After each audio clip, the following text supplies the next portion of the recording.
김경래 최강 시사.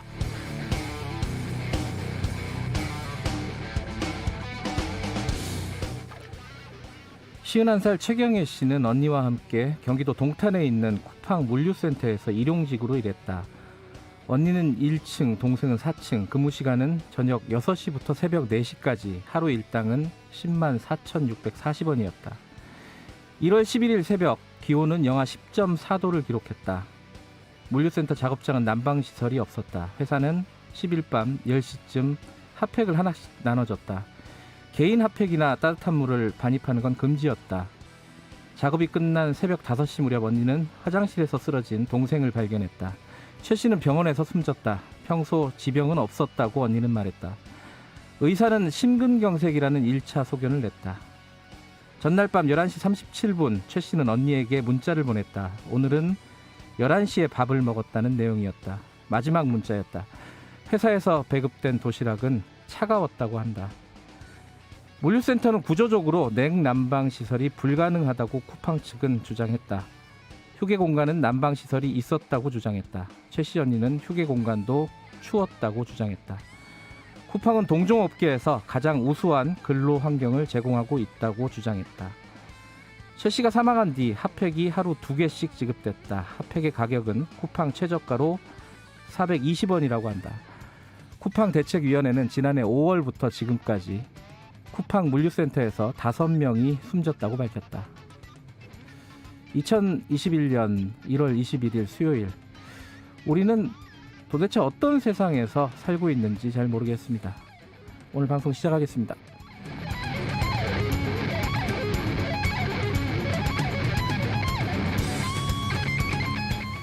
김경래 최강 시사는 유튜브 라이브 열려 있습니다. 실시간 방송 보실 수 있고요. 샵 9730으로 문자 기다립니다. 짧은 건 50원, 긴 건 100원이고요. 스마트폰 콩 이용하시면 무료로 참여하실 수 있습니다. 문자 참여하시면은 10분 추첨해서 모바일 커피 쿠폰 보내드립니다.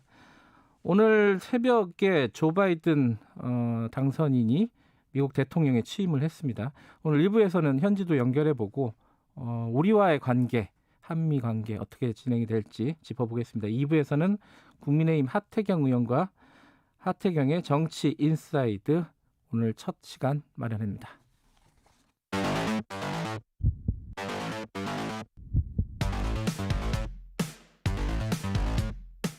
오늘 아침 가장 뜨거운 뉴스 언박싱.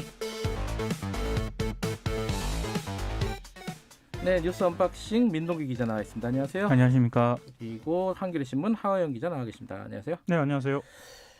저는 이게 핫팩이란다. 그 쿠팡 관련된 기사를 읽으면서 그런 생각이 들더라고요. 이제 동종업계에서 가장 좋은 노동 환경을 제공하고 있다. 네. 근데 그 말이 맞다면은 맞을 수 있는데 그러면 다른 데는 더 심하다는 얘기라서 그게 오히려 저는 좀 끔찍한 얘기더라고요. 그렇죠. 그리고 근데 그런 동종업계에서 가장 좋은 그런 취지로 얘기를 한 것 자체가 저는 좀 아니라고 생각을 합니다. 타이밍은 그건 아니죠, 그죠? 네. 뭐 억울해서 뭐 하도 욕을 먹으니까 네. 뭐 그렇게 얘기는 할 수 있겠지만 그런 얘기를 공식적으로 할 만한 타이밍은 아닌 것 같은데. 그러니까 사과의 자세나 태도, 의미 이런 게 얼마나 좀 왜곡되어 있는지를 보여주는 것 같아요. 그렇게 보면. 그건 좀 한번 확인해 보고 싶더라고요. 그 이제 최 씨가 쓰러진 화장실에 동료 직원들이 포스트잇을 이렇게 붙였다 그러더라고요. 네. 추모의 글을 회사에서 폐쇄를 했다 이런 기사가 일요신문에 있던데 그 사실관계는 좀 한번 확인해 보고 싶은 생각도 좀 들더라고요. 그리고 오늘은 수요일이 아니라 목요일이라고 합니다. 제가 수요일이라고 했네요. 자, 오늘 바이든 대통령이 취임을 했습니다. 오늘 새벽 2시라서 뭐 아마 보신 분들은 많지 않을 것 같습니다. 나중에 저희들이 좀 자세하게 다루긴 할 텐데 기사들을 한번 쭉 훑어보셨을 테니까 좀 눈에 띄는 대목이 좀 있었습니까? 민동기 기자는 어떤 게 가장 눈에 띄셨어요? 그러니까 바이든 대통령이 이 얘기를 했거든요. 예. 미국이 직면한 정치적 극단화와 백인 우월주의, 국내 테러리즘을 우리는 이겨낼 것이다. 이렇게 얘기를 했습니다. 그러니까 이런 부분에 대해서는 상당 부분에 이제 방점을 두겠다라는 걸 좀 인상 깊게 봤고요. 네. 그리고 이제 코로나 불평등, 인종차별, 기후 위기 등에서 쭉 언급을 했는데 그 코로나 희생된 미국인 40만 명을 위해서 수초 동안 묵념하는 그런 장면이 있었거든요. 네. 그 부분도 좀 인상적으로 좀 봤습니다.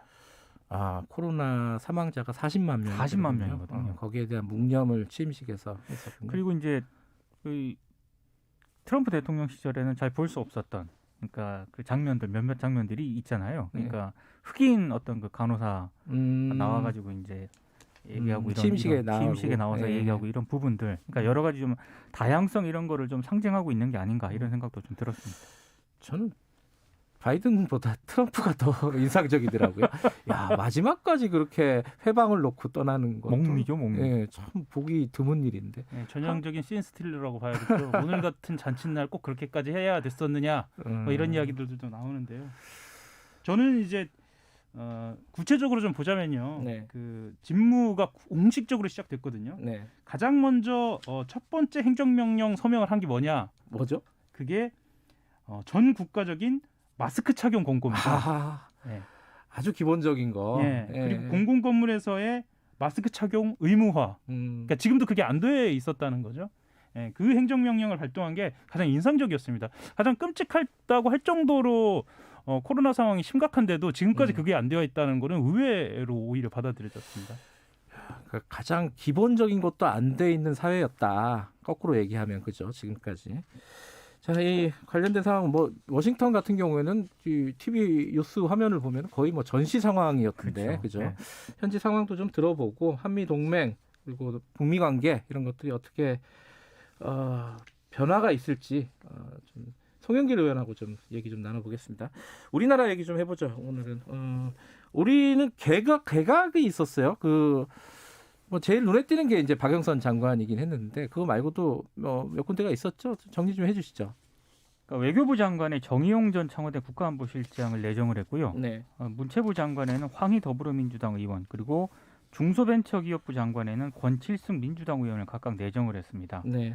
강경화 장관이 최장수 장관이었잖아요. 아, 그랬나요? 네. 청와대가 교체 이유에 대해서 조 바이든 미국 행정부 출범 그리고 주요 국 행정부의 변화가 있어서 외교 라인을 재정비하자는 취지다 이렇게 설명을 했는데요. 네.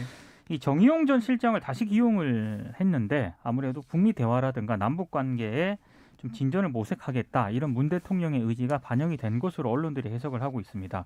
특히 김현종 안보실 2차장도 이번에 교체가 됐거든요. 아하. 김형진 서울시 국제관계 대사로 교체가 됐는데 이 김형진 이 대사 같은 경우에는 바이든 당선자가 부통령이던 오바마 정부 때 외교부 북미국장하고 청와대 외교비서관 등을 지낸 그런 인물입니다.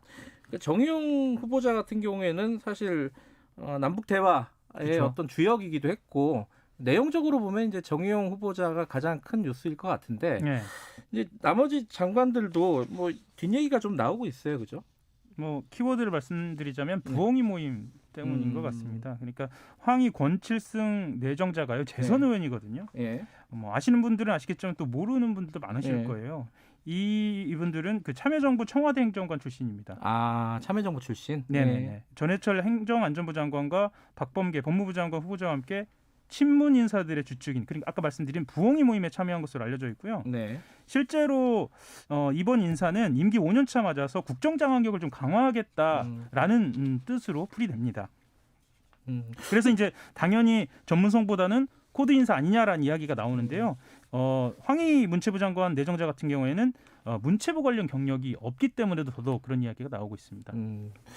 문체부 그 관련된 상임위원회에 경력이 전혀 없다. 네. 그런데 황희 후보자 같은 경우에는 뭐 소통 능력을 고려했다 뭐 이래가지고 그쪽 관계자들은 다 그러더라고요. 아니 도대체 문화체육관광부의 자질이 소통 능력이어야 되냐고 전문성은 하나도 없어도 되는 거냐 네. 뭐 이런 좀 비판적인 얘기도 좀 나오곤 하더라고요. 네. 어쨌든 의원들이 굉장히 많아졌어요, 그죠? 장관 후보자 뭐 장관들 다 포함하면 그죠? 여당 출신 장관만 지금 7명이고요. 예. 유은혜 부총리를 제외하면 현직 의원이 6명이나 됩니다. 유은혜 부총리 같은 경우는 총선에 안 나왔습니다. 안 나갔으니까요. 예, 전직 의원이죠. 예. 그러니까 조금 너무 그 현직 의원 겸직하는 그런 이번에 장관들이 많다 이런 지적이 나오고 있고요. 특히 외교안보 라인 같은 경우에는 그 서훈 안보실장이 국정원장에서 자리를 옮겼잖아요. 예. 근데 정의원 전 실장 같은 경우에도 이번에 청와대 안보실장을 하다 이제 외교부 장관으로 음. 간 그런 케이스인데 돌려막기 인사 아니냐라는 그런 지적도 일각에서 나오고 있습니다. 그리고 여성 장관 비율이 많이 줄어들었습니다.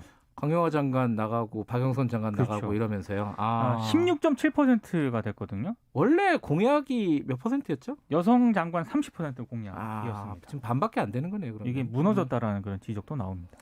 그렇군요. 어쨌든 뭐 이게 인사청문회 과정은 좀 지켜봐야 될 것 같고 이 개각이 있으면서 사실 그 큰 관심사 중에 하나는 박영선 전 장관이 됐죠. 이제 전 장관이 서울시장에 나오면서 이제 판이 완성이 됐다. 대선판이 그렇게 볼 수 있는 거 아니겠습니까? 그죠? 예, 그렇죠. 이제 서울시장 선거 드디어 이제 뭐 대진표가 확정됐다 이런 이야기를 하는데요. 네. 사실은 어제 예상보다는 박영선 장관의 퇴임이 주목을 받지는 못했습니다. 그래요? 예. 그 별도의 이임식은 없었고요. 음. 그 2시에 대전청사에서 예정된 중기부 확대 간부 회의 주재하면서 공식 일정 마쳤습니다. 그러면서 이제 자신의 그 SNS 등을 통해서 자기의 어떤 사임의 변을 밝히기도 했는데요. 이제는 여당에서 이제 박영선, 우상호 그리고 야당에서는 안철수, 오세훈, 나경원 등으로 대진표가 확정이 된 거죠. 야당은 그보다 훨씬 많죠. 많기는. 네, 그죠? 맞아요. 제가 주요한 네. 분들만 소개를 했습니다. 뭐 예. 3강 정도로 볼 수는 있을 것 같긴 한데 어쨌든 그거 말고도 굉장히 많습니다. 어쨌든 앞으로 이제 선거가 어떻게 펼쳐질지는 내내 얘기하겠죠. 그건 여기까지만 하고 이재명 지사 얘기 좀 잠깐 할까요? 이재명 지사가 재난지원금 자체적으로 뭐 10만 원씩 준다. 이건 어떻게 정리가 되고 있어요? 지금 논란이 좀 있었잖아요, 그죠? 네, 있었죠. 예. 그러니까 10만 원씩 2차 재난 기본소득을 지급하겠다라고 발표를 했는데요. 예. 원래 이거를 그 발표를 하려고 했다가 음. 다시 민주당 내부에서 기류가 좀 안 좋으니까 온라인 기자회견을 열어가지고요. 재난 기본소득의 신속한 지급이 필요하다고 밝혔는데 다만 지급 시기와 관련해서는 민주당 지도부가 좀 신중하게 할 것을 권고를 했거든요. 네. 이걸 존중해서 방역의 지장을 초래하지 않는 선에서 가급적 빠른 시일 안에 결정을 하겠다 이렇게 얘기를 했는데 민주당 지도부가 조금 충분히 좀 방역 상황을 고려해서 결정을 해달라고 일단 그런 입장을 전달한 상태입니다. 이게 이제 이른바 4차 재난지원금을 가지고 이낙연 대표, 이재명 지사, 정세균 총리 등이 약간의 이견들을 보이고 있는 건데 네. 뭐 저는 이거는 그다지 나쁘지 않다고 봐요. 왜냐하면 정책 갖고 싸우는 그럼요. 거라서요. 그죠? 네. 이 얘기는 저희들이 3부에서 또 따로 본격적으로 다룰 예정이니까 여기까지 하죠. 오늘 미국 소식이 좀 많이 남아 있어서 오늘 짧게 좀 정리하겠습니다. 여기까지 됐죠. 고맙습니다. 고맙습니다.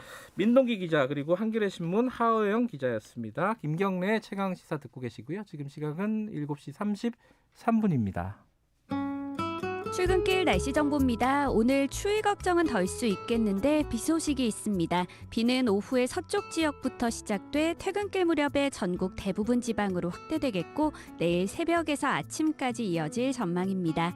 현재 기온은 어제 이 시각보다 5도에서 10도가량이나 높습니다. 낮에는 서울 7도, 대구 11도, 광주 13도까지 올라 평년 기온을 5도 안팎 웃돌며 온화할 전망입니다. 현재 서울의 기온은 영상 3.2도입니다. 날씨 정보 송소진입니다. 이어서 이 시각 교통 상황을 KBS 교통정보센터 이승미 씨가 전해드립니다. 네, 이 시각 교통 상황입니다. 서울 시내 동부간선도로 성수 방향으로 용비교 부근 1차로에서 사고 났습니다. 중랑교에서 용비교까지 정체고요. 이전 도봉지하차도에서 월릉교까지도 성수 방향으로 막힙니다. 제2경인고속도로 성남 방향 정체 사고 여파입니다. 처리 작업은 정리가 됐지만 하객분기점에서 남동까지 밀리고 있고요. 경인고속도로 서울 쪽은 부천에서 신월 또 인천 방향으로는 인천 요금소에서 서인천까지 밀립니다. KBS 교통정보센터였습니다. 최강 시사.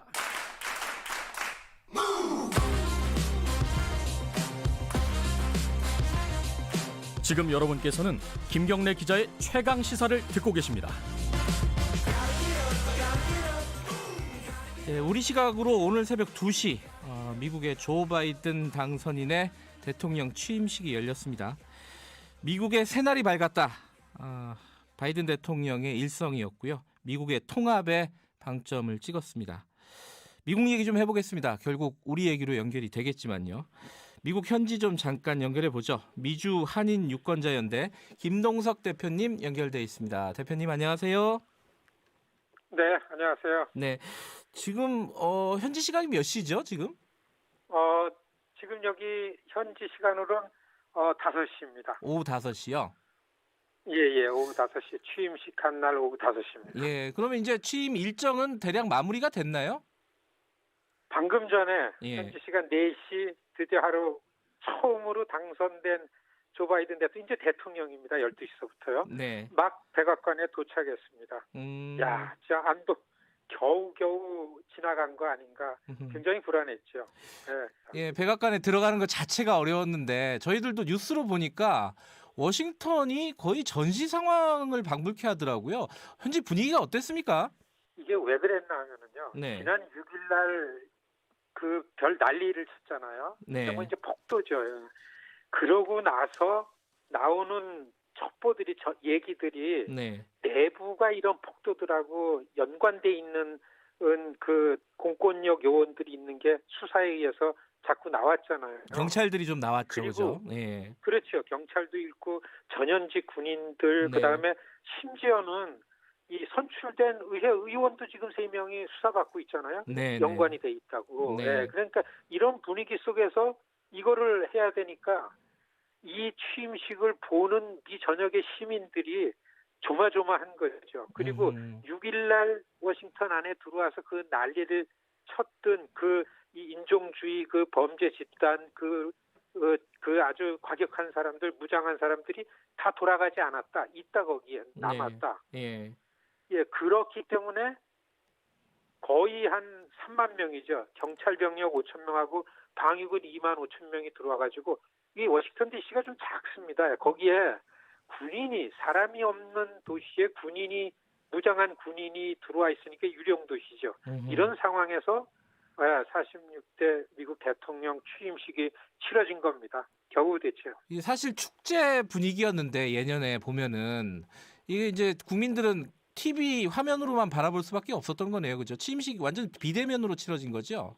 그렇죠. 저도 요번에 참가를 하면 저도 이제 그 초청장도 받고 꽤 가려고 했는데 가봤자 접근이 안 된다는 거예요. 네. 몇 시까지 얼른 와라 그러는데 도저히 갈 수가 없죠. 네. 거든 그 전철도 폐쇄가 됐고 자동차 진입하는 것도 그 시간이 아니면 안 되고 그리고 곳곳을 막아놨기 때문에 걸어서만 다니니까 할 수 없어서 못 갔는데 이게 거의 오바마 때 100만 명이 모이고 하하. 이 트럼프 때만 하더라도 이게 수십만 명이 모여가지고서 치러지는 그 내셔널몰이 다 사람이 있어야 되는데 네. 뭐 다 보셔서 알겠지만 이번에는 사람 대신 20만 개의 깃발이 날렸습니다.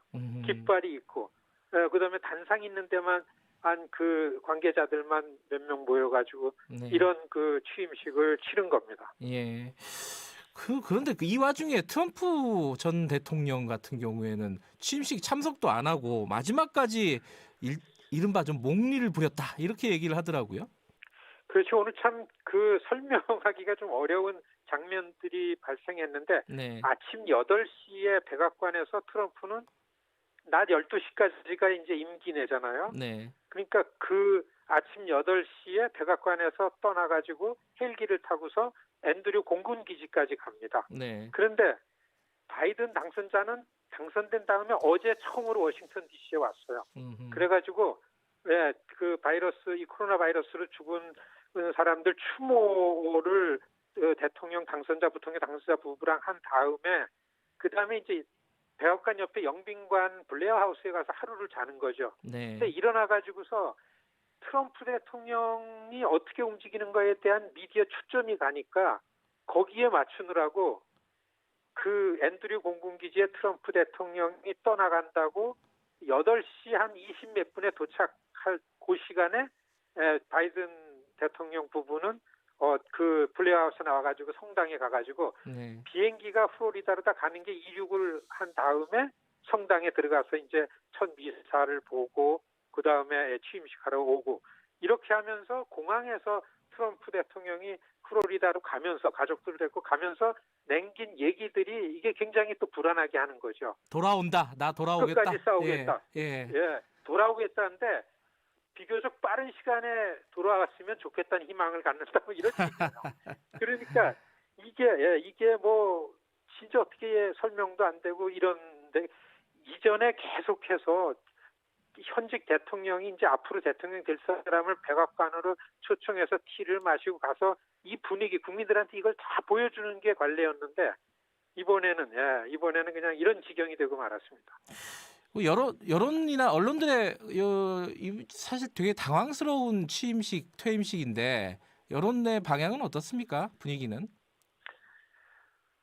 사실 지난 1월 6일 이후에는 완전히 여론은 매우 위험하고 그리고 오늘 취임식에 나온 모든 분위기도 바이든 신임 대통령 나와가지고 그냥 얘기가 그겁니다. 국가를 안정시키겠다. 다른 아젠다가 없어요. 그래서 이제는 미국이 제자리를 찾아야 된다. 지난 4년 동안을 돌아볼 때는 아니다. 이게 이제 여론인데요. 그래도 트럼프는 7,400만 명이 나를 찍었다. 그리고 떠나가면서 한 얘기가 바이든은 이제 이 새로 들어온 정부는 나한테 곧 고마움을 느낄 거다. 성공하도록 기반을 내가 어마어마하게 일으켰다. 이런 상황에 혼재되고 혼란이고 아직까지는 앞으로 어떻게 이 미국을 통합하고 할지 신임 대통령에 대한 기대와 우려가 동시에 있다. 이런 분위기입니다. 이 혼란스러운 상황을 바이든 대통령이 어떻게 수습을 할지 좀 지켜봐야겠습니다. 오늘 말씀 잘 들었습니다. 네, 고맙습니다. 미주 한인유권자연대 김동석 대표였고요. 네, 이어서 바로 국회 외통위원장 더불어민주당 송영길 의원과 함께 한미관계 관련된 얘기 좀 나눠보겠습니다. 의원님 안녕하세요. 네, 안녕하십니까. 네, 이제 새벽에 열린 취임식 관련해가지고요. 취임사에 보면은요, 바이든 대통령이 미국의 통합에 영혼을 걸겠다, 이런 얘기는 통합을 강조했어요. 어떤 부분을 좀 관심 있게 좀 보셨습니까?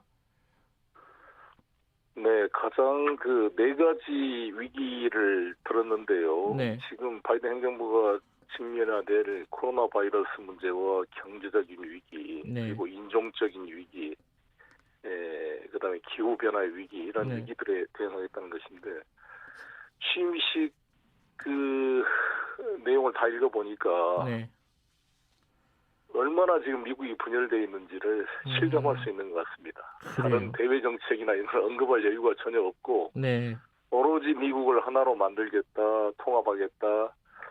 이게 폴리시 판타시, 어리석은 환상으로 보일지도 모르지만 이거를 통합하겠다 이렇게까지 말하는 걸 보면 얼마나 이 지금 분열의 깊이가 심한지를 이렇게 반증하고 있다 이렇게 생각합니다. 지금 근데 트럼프 대통령이 깔끔하게 승복하는 모습을 마지막까지 안 보여주고 여진이 좀 남아 있습니다. 이게 미국이 빠르게 좀 수습할 수 있을지 어떻게 좀 예측을 하십니까?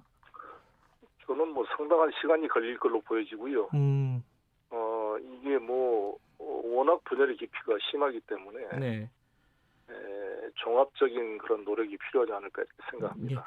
우리한테 중요한 건 사실 이제 미국의 대외 정책이나 이런 부분일 텐데 예를 들어 트럼프 대통령과는 다르게 국제사회 현안에 적극적으로 관여하겠다, 동맹 간의 관계를 회복하겠다 이런 좀 원칙적인 얘기들은 있었는데 이런 부분에 대해서는 어떤 느낌을 받으셨어요? 취임식 보면서?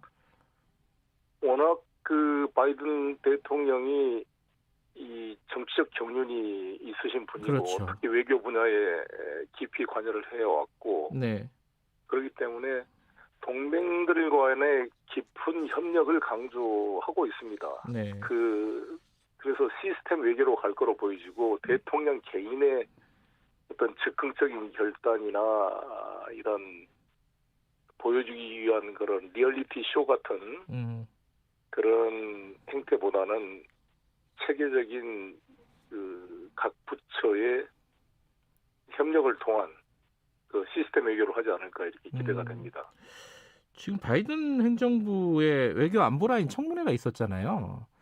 그때 보면은 토니 블링컨 국무장관이 이런 문장을 썼어요. 북한에 대해서 접근법을 전면 재검토하겠다. 그러면 백지 상태에서 다시 시작한다는 말입니까? 이거 어떻게 해석을 해야 되죠? 어느 행정부든지 당연히 전면 재검토하지 않겠습니까? 그래도 트럼프 대통령 어떤 유산 같은 걸 어떻게 평가하고 받아들이느냐 이거겠죠. 그렇죠. 이제 거기서 취사 선택을 하겠죠. 그리고 스티브 비건 국무부 부장관을 제가 워싱턴에 만났을 때도 자신이 했던 전체적 경험을 가감없이 새로운 인수위팀에 전달하겠다고 했습니다. 아마 토니 블링컨이나 제이크 설리번 안보보좌관이 충분히 스티브 비건의 그런 메모와 그 경험을 저는 같이 공유했을 것으로 생각이 듭니다. 우리 같은 경우는 좀 싱가포르 선언에서 좀 출발하는 게 어떠냐, 뭐 이런 생각을 갖고 있잖아요. 이런 것들이 미국하고 좀 조율이 될까요? 어떻게 보세요? 동맹국의 의견을 존중하기 때문에 같이 충분히 대화가 될 거로 보여집니다. 특히 바이든 대통령 연설문 중에 인상 깊은 것이 우리가 서로에게 귀를 기울이고 서로의 눈을 바라보고 또 그들의 입장에서 서보자 이런 이야기를 계속합니다.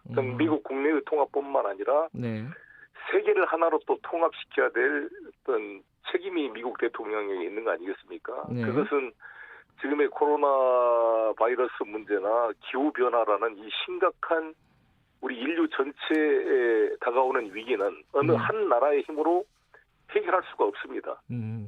중국, 러시아를 비롯한 전 세계의 이 나라들이 앞장서서 힘을 합해야 우리 지구 온난화를 막고 지구가 지금 1.5도까지 온도가 올라가고 있는데 2도 올라가면 우리 자가격리 되는 거 아닙니까? 우리도. 우리 건물 들어갈 때마다 우리 전부 다 체온 재는데 38도 되면 우리는 자가격리 됩니다. 그런데 지구가 지금 1.5도를 이미 초과해 가려고 하고 있어요. 그럼 우리 인류 전체가 지금 이 존폐 위기에 쌓여 있는데 지구가 울고 있다 이런 표현까지 썼어요. 우리 바이든 대통령이. 그런데 나라들끼리 싸우고 뭐 핵무기 만들고 서로 간에 다투고 있다간 저는 우리 후손들이 인류 문명이 존속할 수가 없다. 저는 이런 위기의식을 가지고 있습니다. 나는 바이든 대통령이 이런 위기의식을 가지고 있다고 봅니다. 근데 이제 아까 말씀하셨듯이 바이든 대통령이 얘기한 4가지 위기 이거에 뭐 신경을 쓰다 보면은 북한 문제는 사실상 이게 신경 쓰기가 어려운 상황이 아닌가. 그러니까 예전에 뭐 오바마 정부 때 뭐 전략적 인내 뭐 이런 형태로 돌아가는 거 아닌가 이런 걱정이 있잖아요. 이건 어떻게 보세요? 트럼프 대통령처럼 대통령이 혼자 무엇을 다 하면 하기 어렵겠죠. 그러나 미국이라는 나라가 전 세계를 관여하는 나라인데 각 부서별로 담당을 해서 시스템을 가지고 하면 되는 것이고요. 특히 토니 블링컨이나 제이크 설리반은 이란 핵 합의 과정을 주도했던 역할이 있고 특히 웬디 셔먼 지금 국무부 부장관은 제네바 합의에서부터 관여를 했고 또 올브라이트의 핵심으로 올브라이트 국무장관과 함께 평양을 가서 김정일을 직접 만나 미사일 문제 같은 협상을 했고요. 또 이란 핵 합의를 주도했던 분이기 때문에 풍부한 외교적 경험을 가지고 있습니다. 그래서 충분히 해갈 수가 있고 특히 한 번도 공직 경험을 하지 않았던 트럼프가 대통령이 됐는데 바이든은 38년 상원 의원을 했고 부통령 8년까지 하면은 거의 지금 46년, 72년부터 했으니까요. 거의 48년 정도의 공직 생활을 한 아주 경륜 있는 지도자 아니겠습니까? 그래서 저는 충분히 이 문제를 풀어갈 수 있다고 보여지고 특히 바이든이 상원의원 시절에 아프가니스탄이나 세르비아, 보스니아 내전이라든지 그리고 이라크 그 전쟁 현장을 직접 다 찾아가서 양쪽 이야기를 들어보고 그거를 파악한 보고서를 보면 상당히 감동이 있습니다. 이렇게 국제적 경험이 풍부하기 때문에 잘 해결해가지 않을까 이렇게 생각이 듭니다. 그 오스틴 국방장관 지명자가 그 얘기를 했잖아요. 북한을 러시아, 이란, 중국과 더불어서 미국이 직면한 가장 시급한 위협이다. 이게 이제 앞으로 바이든 행정부의 어떤 방향을 얘기하는 것인지 아니면 원론적인 얘기인지 어떻게 판단해야 될까요? 이런 부분은? 북한의 위협은 이전의 위협과 다른 것은 북한이 미국 본토에 대륙간 핵 미사일을 발사할 수 있는 유일한 나라, 미국과 지금 적대적인 나라 중에서는 유일한 나라 아니겠습니까? 뭐 이란이나 시리아나 이런 나라들이 미국 본토에 대륙간 탄도탄을 쏠 능력을 가지고 있지 않습니다. 핵무기도 없고요. 그러나 미국과 국교를 수립하지 않고 현재 법률적으로는 휴전 상태니까 전쟁 당사자인 나라로부터 미국 본토가 핵미사일 공격에 노출되어 있는 상황은 이전의 위협과는 비교할 수 없는 새로운 위협인 것이 사실입니다. 그래서 이 문제를 우선적으로 풀지 않을 수 없는 것이다. 그래서 오바마 대통령 때처럼 전략적 인내라는 이름으로 이것을 방치할 수 없는 심각한 미국 국가안보의 위협, 우리 대한민국 안보도 위협이지만 마찬가지다 이렇게 생각이 듭니다. 방치하지는 않을 것이다. 근데 우리도 지금 그 외교부 장관을 교체하지 않았습니까? 네.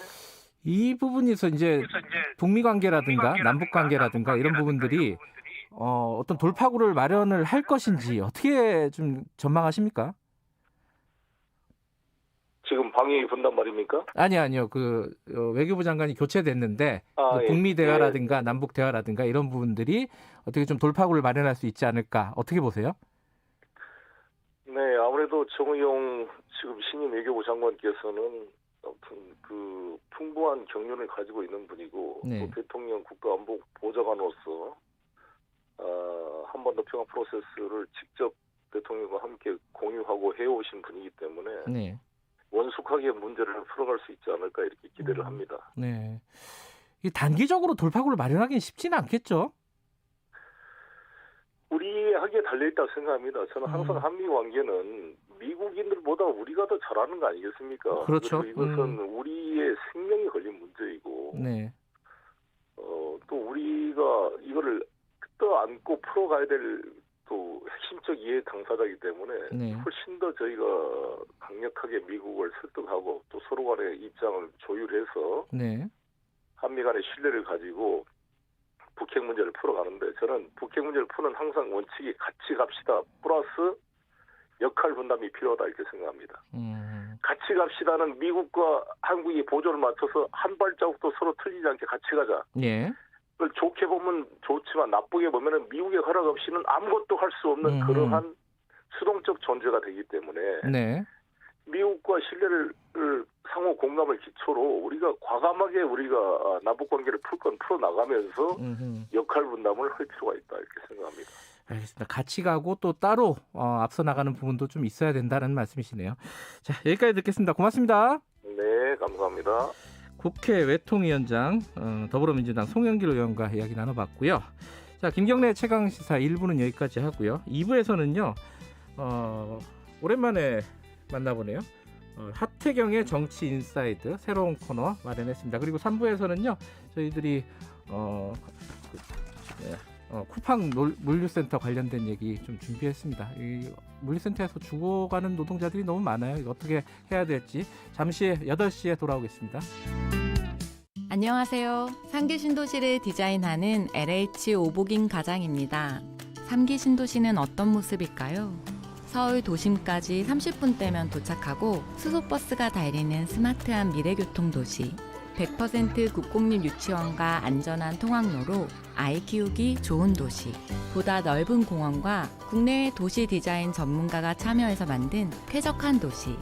우리 아이들과 이런 도시에서 살아보는 건 어떨까요?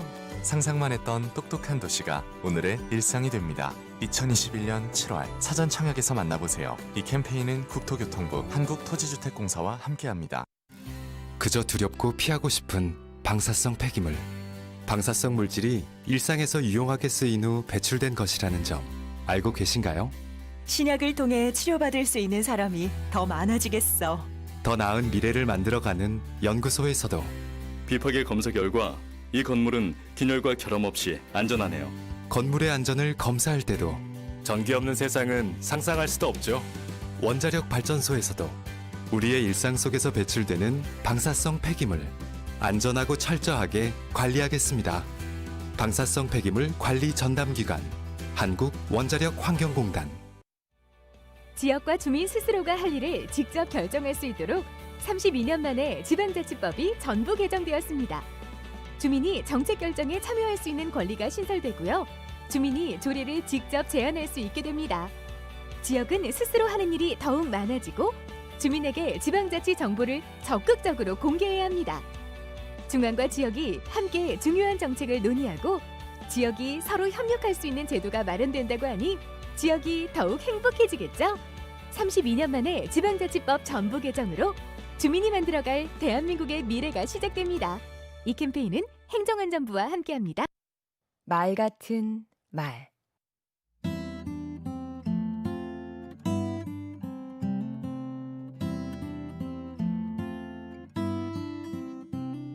안녕하세요. 강원국입니다. 고등학교 시절 기억나는 친구가 있습니다. 그 친구는 시험을 앞두고도 까뮤의 이방인이나 앙드레지드의 좁은 문을 읽었습니다.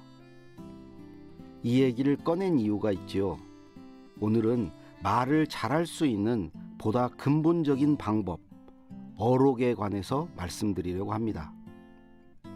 어록은 위인이나 유명한 사람에게나 해당되는 거 아니냐고요? 맞습니다. 그런데 제가 말씀드리는 어록은 이미 한 말이 아니라 할 말에 관한 것입니다. 글을 쓸 때는 쓸 내용을 찾아볼 수도 있고 쓰고 나서 고칠 수도 있지만 말은 그렇지 않습니다. 할 말이 준비되어 있지 않으면 말을 잘할 수 없지요. 말을 해야 할 때 할 말을 찾으려 하면 이미 늦습니다. 말하기의 핵심, 이 준비된 말이 바로 어록입니다. 요리를 예로 들어보겠습니다. 어떤 요리사는 요리해야 할 때마다 고기를 잡으러 나갑니다. 고기가 잡히지 않을까봐 늘 초조하고 불안합니다. 어떤 고기가 잡힐지 모르니 무슨 요리를 해야 하나 또 걱정입니다. 요리하는 일이 재밌긴커녕 두렵습니다. 이에 반해 평소에 고기를 잡는 요리사는 취미 활동처럼 고기를 잡아놓으니까 요리할 때도 고기를 고르는 재미가 있습니다. 이 고기 잡는 일이 말하기에서는 독서와 사색이고 잡힌 고기가 바로 어록입니다. 책을 읽고 동영상 강의를 듣고 사색하면 생각이라는 고기가 낚입니다. 처음에 말씀드렸죠. 시험 기간에 좁은 문을 읽던 친구는 평소 큰 그물을 들이워 놓고 즐기면서 자기 어록을 만들었던 겁니다. 강원국의 말 같은 말이었습니다.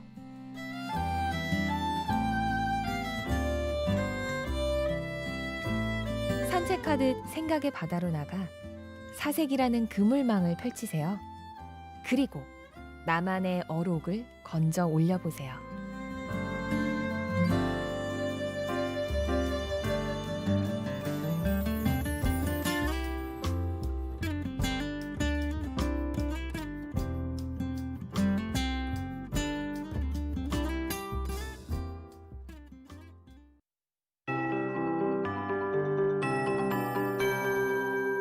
KBS 58분 날씨. 추위가 덜합니다. 남쪽에서 온화한 공기가 들어오면서 예년 이맘때보다 높은 기온을 보이고 있습니다.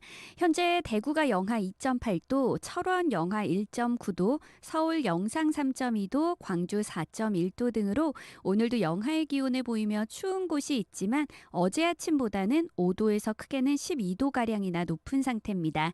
한낮에는 서울 7도, 대전 10도, 전주 11도, 부산 13도, 제주는 17도까지 올라서 예년 기온을 5도 안팎 웃돌겠습니다. 주말까지 이렇게 3월 상순에 해당하는 초봄 날씨를 보일 것으로 예상됩니다. 오늘 비 소식이 있습니다. 오전에 전국이 흐리겠고 오후에 수도권을 비롯해 서쪽 지역부터 비가 시작돼 밤에 전국으로 확대되겠습니다. 내일 아침까지 충남과 전라도, 경남과 제주도에 5에서 20mm, 그 밖의 지역에는 5mm 안팎의 비가 오겠고 기온이 낮은 강원 산지에는 1에서 5cm 정도의 눈이 예상됩니다. 또 내일 새벽에 일부 내륙은 기온이 영하로 떨어져 비가 눈으로 바뀌어 내릴 수 있어 주의하셔야겠습니다.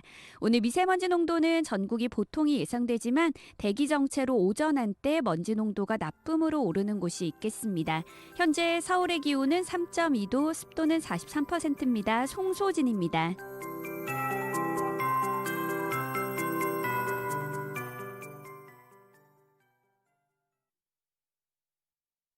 정성을 다하는 국민의 방송 KBS가 8시를 알려드립니다. AM 711kHz, FM 97.3MHz, KBS 1라디오입니다. HLKA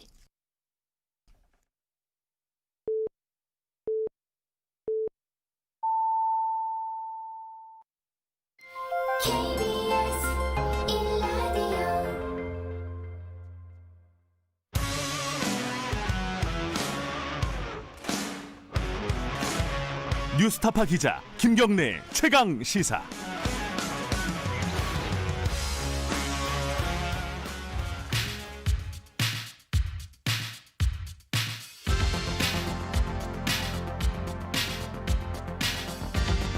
여의도 인싸 하태경의 정치 인사이드.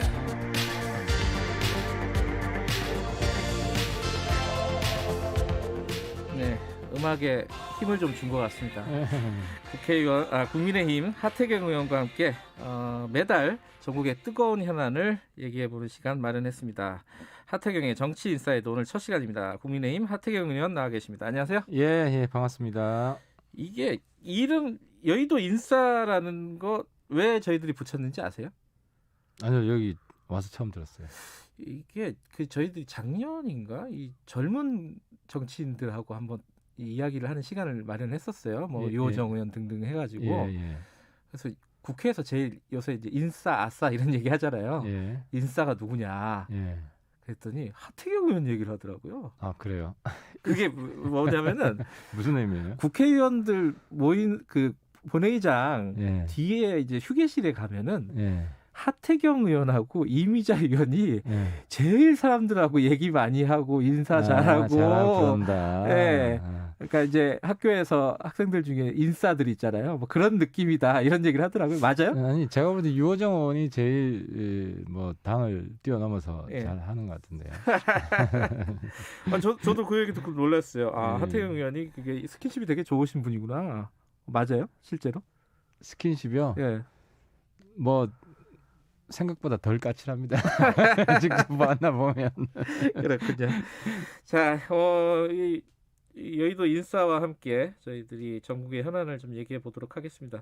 얘기할 게 너무 많아가지고 그러네요. 오늘 뭐 어디서부터 출발해야 될지 모르겠고 일단 뭐 가까운 데부터 얘기를 해보죠. 어제 벌어진 일들부터.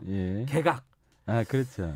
개각 지금 뭐 외교부 장관 그리고 뭐 박영선 장관 뭐 중소벤처기업부 그리고 문체부 장관 세 개 부처 했는데 평가들이 뭐 나오고 있습니다. 뭐 약간 뭐 박하게 평가하면 뭐 약간 친이 내각이냐 뭐 이런 야당 그렇지. 쪽에서 얘기 나오고 있고 마지막에 이제 국정 장악력을 계속 유지하겠다 이런 뜻으로 읽는다 이런 얘기도 있고 어떻게 평가하세요?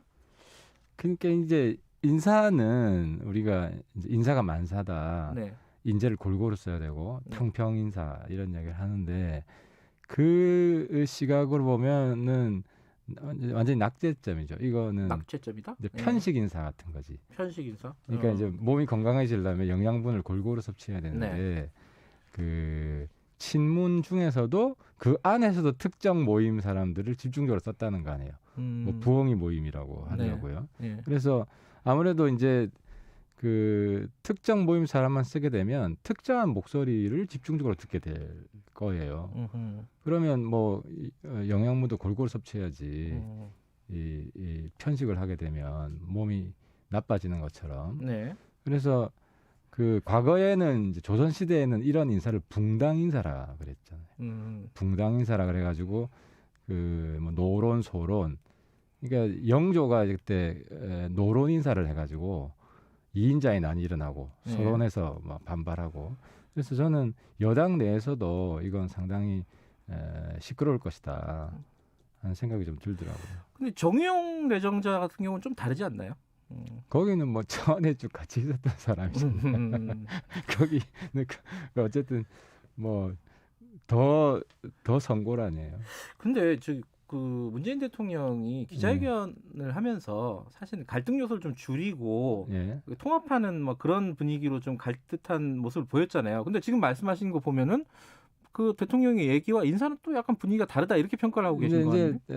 이제 임기직 말년에 대통령의 그 통치 행태를 보면 언행일치가 안 돼요. 말과 실천이 달라요. 원래 그렇다. 임기 후반으로 갈수록 이번 특히 그 신년 기자회견을 보면 대통령 말은 그냥 포장일 뿐이고 속 내용물은 실제로 하는 건 다 달라요. 예를 들어 그 윤석열 정치적 중립을 지키고 있다. 그랬으면은 정치적 중립을 안 지킨다고 징계를 추진한 사람들을 강하게 경고를 하고. 근데 추윤 갈등은 민주주의 사회에서 정상적인 것이다. 정치적 중립 안 지킨다고 추미애 장관이 징계를 한 거 아니에요. 또 추 장관을 옹호한단 말이에요. 네. 그러니까 실제로 이제 말은 그냥 듣기 좋은 말만 하고 실천은 전혀 그 말하고 다른 실천을 네. 하고 있는 거죠. 이 그 정의용 후보자 같은 경우 얘기를 해보면 지금 마침 또 바이든 대통령이 취임을 했잖아요. 오늘 뭔가 좀 돌파구를 마련을 하려는 것인가? 이제 남북 관계라든가 북미 대화라든가 뭐 이런 부분들 어떻게 보세요? 일단 저는 그런 원칙을 가지고 있어요. 외교 안보 분야에 있어서는 네. 야당도 최대한 그 당파적인 이런 뭐 이익보다는 국익 중심으로 여당과 협조하고 정부와 협조하는 해야 된다는 생각을 가지고 있고 정의용 외교부 장관이 저는 외교부 장관 뭐 통과될 거라고 보는데 네. 외교부 장관이 되면 여야 할 것 없이 네.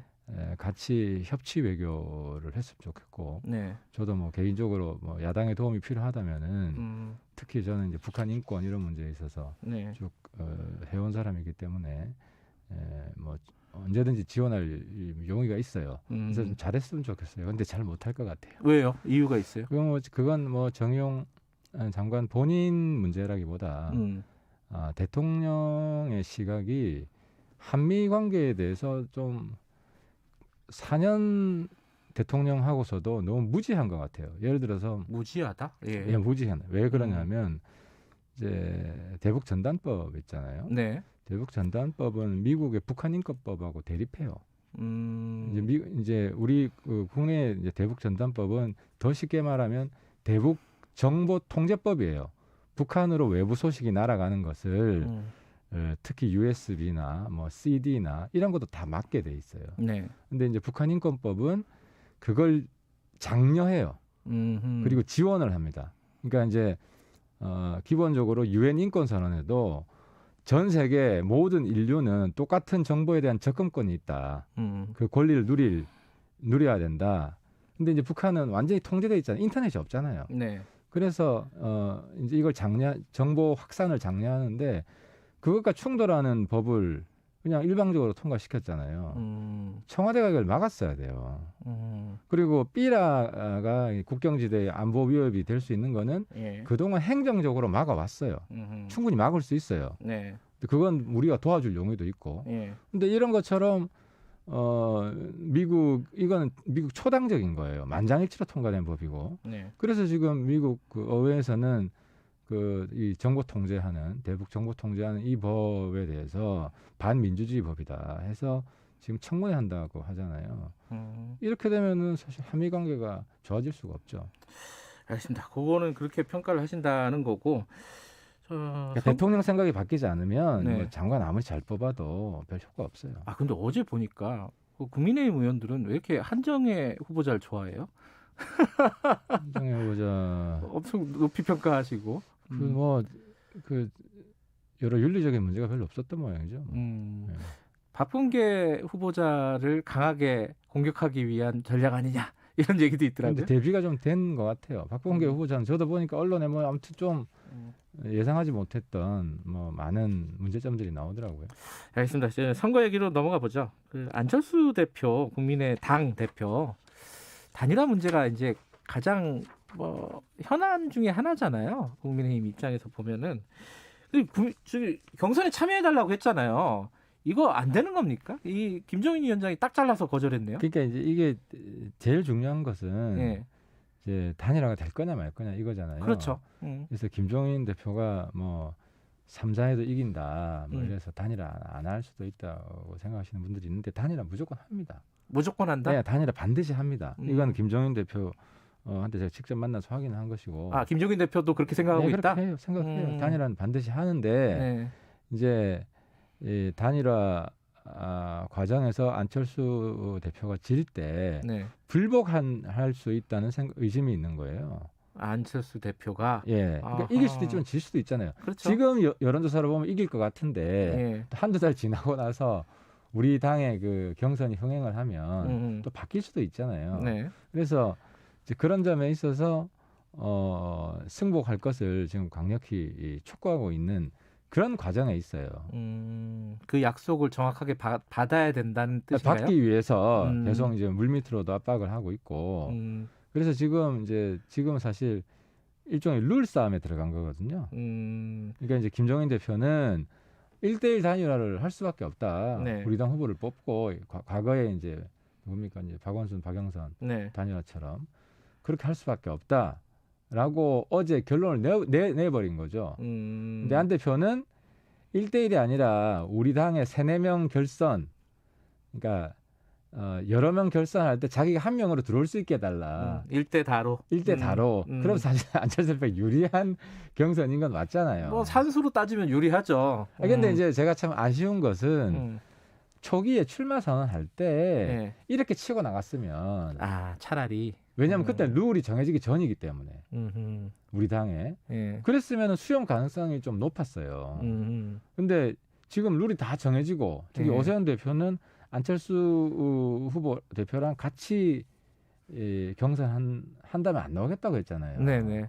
근데 안철수 대표가 지금 입장을 미리 표명하지 않는 바람에 나오기로 돼 있잖아요. 그래서 지금은 사실 경선 룰 우리 당내 경선을 이미 차가 떠났어요. 지금 뭐 당 같은 경선에 끼워달라 이거는 받을 수가 없다 현실적으로. 그러니까 이제 받는다면 그냥 형식적으로 우리 당 후보 한 명 뽑고 그 다음에 최종 결산을 하는 그런 형태밖에 안 된다. 그러니까 그렇게밖에 안 돼요. 그거는 안철수 대표가 받을까요? 단일화를 하면 받아야죠. 원래 그게 전통적인 단일화 방법이잖아요. 근데 그렇게 지금 안철수 대표가 얘기한 거는 오로지 유리하기 때문에 얘기한 걸까요? 어떻게 보세요? 경선 같이 하자. 지금 끼워달라 이렇게 얘기한 거는. 본인의 산수로 봐서 저는 유리해서? 어떻게 이해했냐면 어제 안철수 대표의 이야기를 그냥 룰을 우리가 정해라. 우리가 정한 룰을 받겠다. 어제 요지는 저는 그거라고 이해를 했어요. 그래서 김종인 대표가 룰을 정한 거예요. 네. 그냥 최종 단일화를 하자. 그래서 저는 안 대표가 결국은 이 룰을 수용할 거라고 봐요. 근데 이게 선거 과정에서는 어쩔 수 없는 부분이긴 한데 안철수 대표가 이 얘기했잖아요. 자기는 문재인 정부랑 싸우는데 왜 국민의힘은 나랑 싸우냐, 안철수랑 싸우냐, 이거 어떻게 받아들이십니까? 선의의 경쟁을 하는 거죠.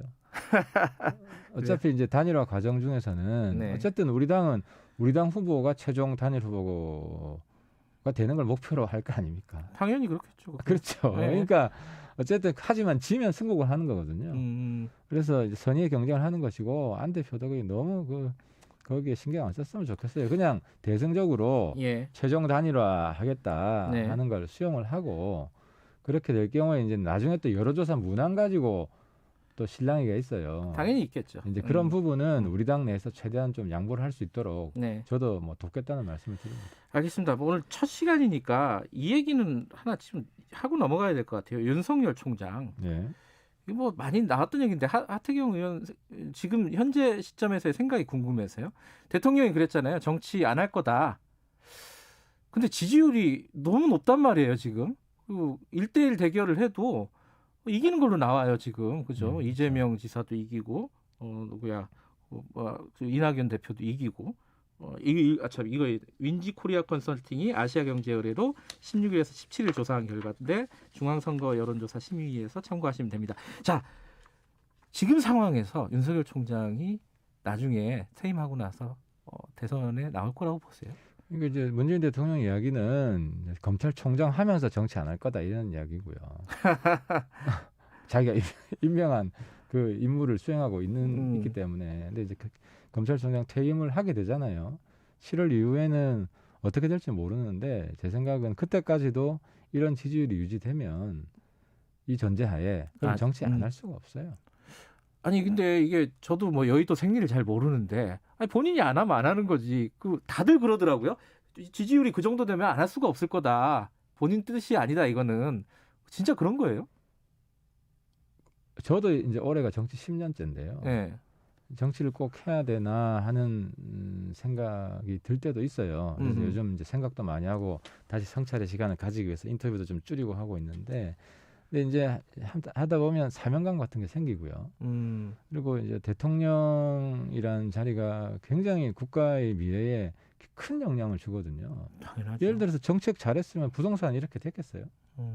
그리고 뭐 소득주도 성장한다고 최저임금 뭐 그냥 대책도 없이 올려가지고 실업난에다가 뭐 자영상에는 얼마나 힘들었어요. 그러니까 대통령 한 사람이 잘못하게 되면 네. 나라가 진짜 몰락을 할 수가 있거든요. 네. 이제 그런 걸 보면서 어쨌든 대통령이 되기 위해서는 어느 정도 국민적인 인지도와 지지도가 전제가 돼야 되기 때문에 그런 인재가 별로 없잖아요.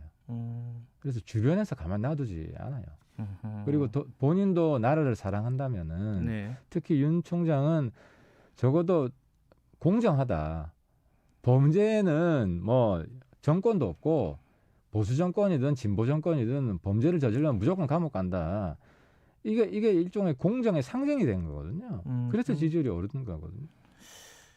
김정인 위원장이 여권 대선 후보가 될 수 있다. 윤 총장이. 이건 그냥 하는 말씀인가요? 아니면은 진짜 뭐 그럴 가능성이 있다고 생각해서 하는 지금 말이에요? 여권이라는 의미죠.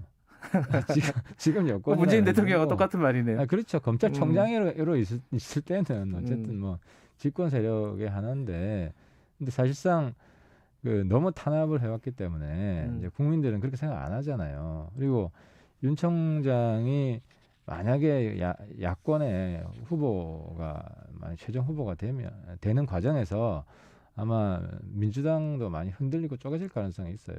쪼개질 가능성이 있다. 그렇죠. 왜냐하면 이번에도 추미애 장관 사실 대통령이 뒤에서 밀어준 거란 말이에요. 네. 윤석열 총장 탄압할 때 민주당 안에서 굉장히 굉장히 높았어요. 그리고 또 이번에 또 인사를 하는 거 보면 제가 붕당 인사다. 신문 안에서도 또 그 안에 또 특정 계파 인사이기 때문에 네. 이런 데 대한 불만이 커질 수밖에 없고, 그래서 민주당 안에서도 윤 총장이 압도적으로 이긴 거로 나오는 상황이 지속이 되면 어느 정도 분열이 좀 불가피할 거라고 봅니다. 분열의 양상은 뭐 예측은 아직은 쉽지는 않겠죠. 뭐 의원들이 나오는 거겠죠. 분당을 얘기하시는 거예요? 분당보다 어떤 일부 의원들이 나오는 그런 방식입니다. 알겠습니다. 두 가지 꼭 해야 되는 질문이 있는데, 하나는 지금 여당 얘기인데 박영선 전 장관이죠. 전 장관이 이제 출마 의지를 굳힌 거잖아요. 대진표가 나왔는데 제가 여쭤보고 싶은 거는 이번 서울시장 선거의 핵심이 뭘까? 자, 대진표가 양쪽 다 지금 대략 다 꾸려졌고 뭐 거기서 이기는 사람이 붙는 거잖아요. 근데 그거는 뭐 그렇다 치는데 이제 이번 선거의 승패를 가르는 핵심이 뭘까? 어떻게 해서 판단하십니까? 근데 사실상 이제 문 대통령 4년 평가다. 이게 가장 중요한 요인이 돼버린 것 같아요. 왜냐하면 민생에 엄청난 영향을 줬잖아요. 네. 그러니까 이제 문재인 정부가 가장 잘못한 게 청년들한테 희망을 다 빼앗아가 버렸어요. 일자리 훨씬 힘들게 만들어버리고 내 집 마련도 불가능하게 만들어버리고. 아니 우리가 인생을 살면서 가장 중요한 게 일자리하고 자기 집이잖아요. 네. 그래서 안정이 돼요. 근데 이제 평생 그 걱정만 해야 된단 말이에요. 일자리 걱정, 내 집 마련 걱정만 하고. 네. 그래서 여기에 대한 국민적인 심판이 이미 전 됐다고 보고요. 그래서 안 나오는 거예요, 여론조사. 이제 서울, 부산 지금 여론조사 돌려보면 우리가 단일 후보가 될 거면 무조건 이기는 거로 나오잖아요. 그래서 획기적인 일자리 정책이나 획기적인 부동산 정책이 나와서, 그러니까 말이 아니라 실제로 시장의 영향을 받을 만한 이런 임팩트가 있는 게 나오지 않는다면은 민심을 돌리기가 어려울 거예요. 한 가지는 뭐 지금 말씀하신 뭐 연장선인데 민생 얘기인데 이재명 지사가 지금 재난지원금 10만 원 준다 이거 가지고 여권 내 좀 말들이 많습니다. 좀 자체적으로 이렇게 할 일이냐, 뭐 이런 얘기도 있고 좀 너무 빨리 가는 거 아니냐, 정부 전체 중앙 정부 정책보다 어떻게 보세요 이런 평가는? 10만 원은 뭐 주나 안 주나 뭐 큰 영향이 없잖아요. 다 주면 크지 않아요 그 돈이? 아니 그러니까 개인 입장에서 볼 때는 그러니까 저는 이 10만 원 이번에 정책 때문에 이재명 지사의 약점이 그대로 드러났다고 보는데 어쨌든 모든 사람한테 골고루 나눠주면 전체 파이는 정해져 있기 때문에 자기가 먹는 피자 한 조각은 작아질 수밖에 없는 거예요. 그러니까 뭐 별로 그렇게 반갑다거나 이런 환영한다거나 이런 느낌이 안 들잖아요. 그래서 이 지사의 그런 무조건 다 주자, 묻지마 지원 정책의 문제점이 극명하게 드러났다. 10만 원은. 그러니까 차라리 이 돈을 조금 큰 돈으로 해서 어려운 사람들한테 주면 훨씬 효과가 크단 말이에요. 근데 지금 거의 무조건 언제나 모든 사람한테 다 줘야 돼. 이런 지금 정책이 돼 있잖아요. 이 지사의 정책은. 그래서 저는 이 지사도 이번 기회에 그 무조건 다 주자, 묻지마 다 주자. 이거는 좀 다시 좀 반성을 좀 할 것 같아요. 알겠습니다. 7392님, 2584님 등등 청취자분들이 합리적인 보수 하태경 의원님 환영한다는 문자를 많이 보내주셨습니다. 예, 앞으로도 차근차근 민생 얘기 이런 얘기 많이 하면 좋겠네요. 그죠? 예, 알겠습니다. 오늘 말씀 감사합니다. 예, 감사합니다. 하태경의 정치 인사이드 국민의힘 하태경 의원이었습니다. 공정하고 깊이 있게 오늘 하루 이슈의 중심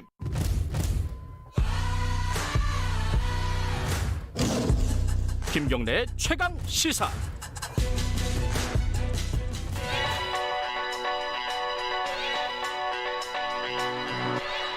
최강 시사 윤태곤의 눈.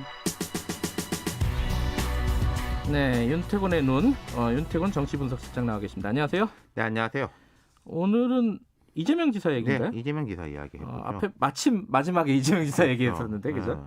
그러니까 자꾸 화제에 오르는 인물이 됐잖아요. 그 지표로 봐도 잘 나가죠. 이른바 빅3 된 지는 한참이고 지금 ARS로 보면은 윤석열 총장이 좀 앞서는 것도 있는데 전화 면접으로 보면은 이재명 지사가 1등 된 지 한참 됐습니다. 여러 군데서. 그렇군요. 예.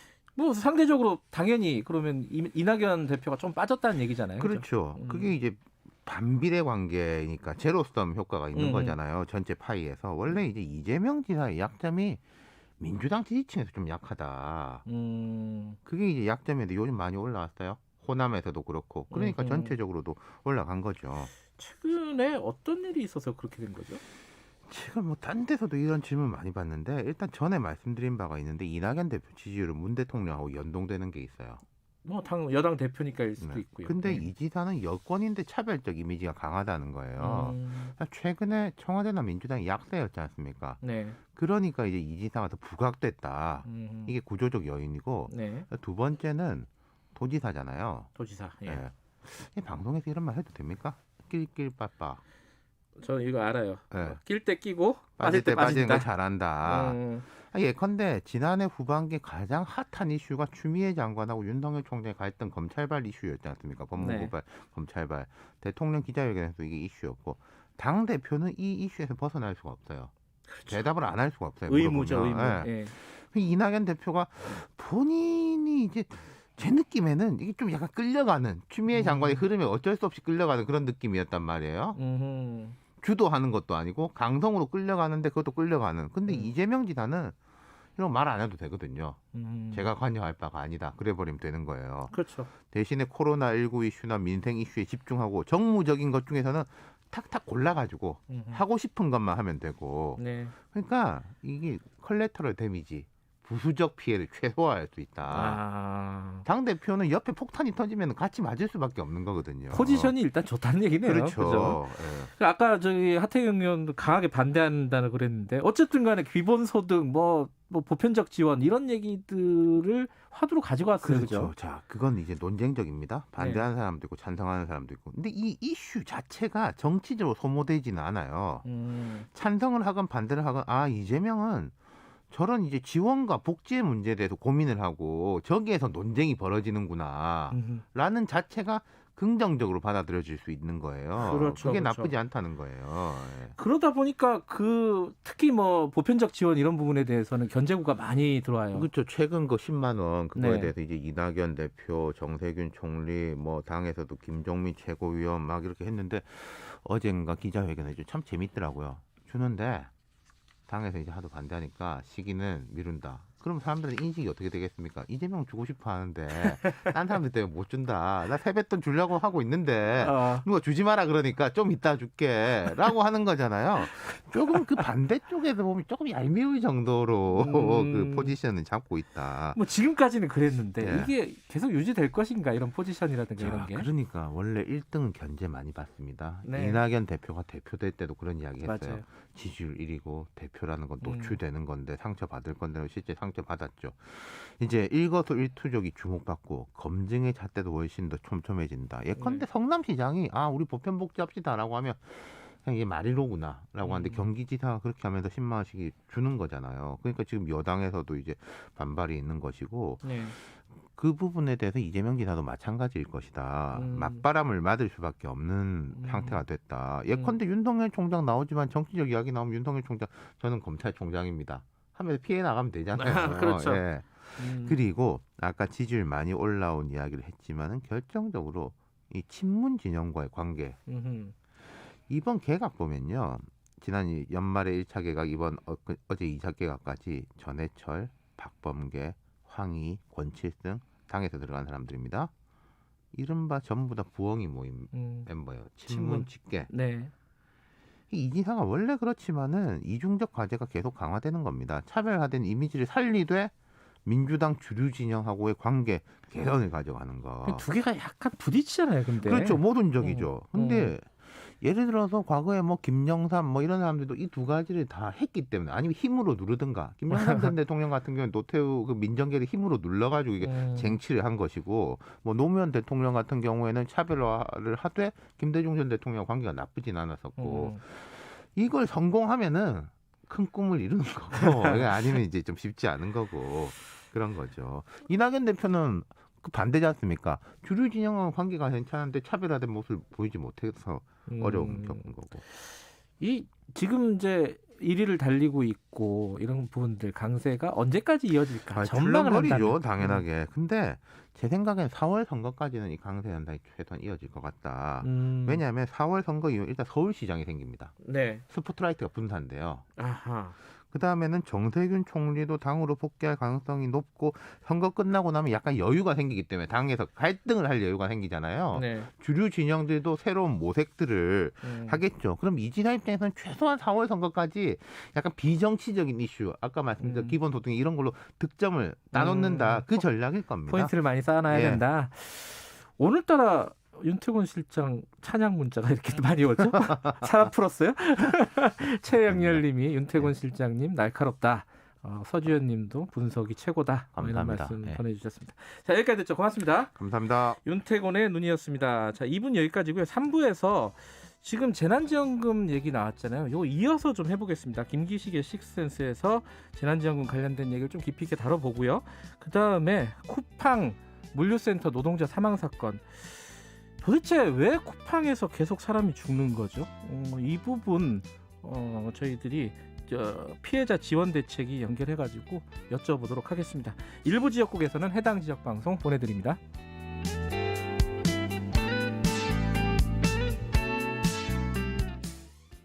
지금 위로가 필요하세요? 저는 당신의 지친 삶에 대자연의 위로를 선물하는 농어촌입니다. 자연의 청정함이 그리우세요? 저는 온실가스와 미세먼지를 잡아 지구를 지키는 농어업입니다. 건강한 먹거리를 고집하시나요? 저는 7천만 한반도의 건강한 먹거리를 책임지는 농어민입니다. 국민을 위해 아낌없이 주는 나무. 농어업 농어촌은 국민 모두가 지켜야 할 가장 위대한 유산입니다. 이 캠페인은 대통령 직속 농어업 농어촌 특별위원회와 농림축산식품부, 해양수산부가 함께합니다. 요즘 속 터지고 답답한 뉴스만 머리가 아프다. 아이고 지끈지끈해 그런 사람들 있지 않습니까? 그러면은 주진우 라이브 들으시면 저희가 정리 잘 해드릴 테니까 걱정 마시고요. 자, 일로 오십시오. 주진우 라이브로 코로나 시대 시사 매일 오후 5시 5분 주진우 라이브. 2021년 새해에는 이런 뉴스가 들렸으면 좋겠습니다.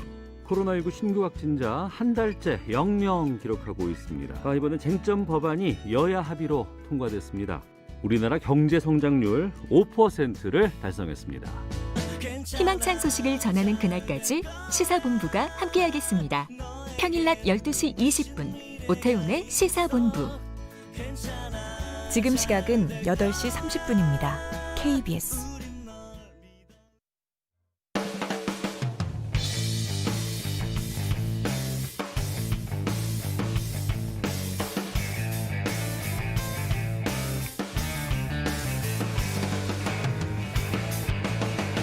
김경래의 최강 시사.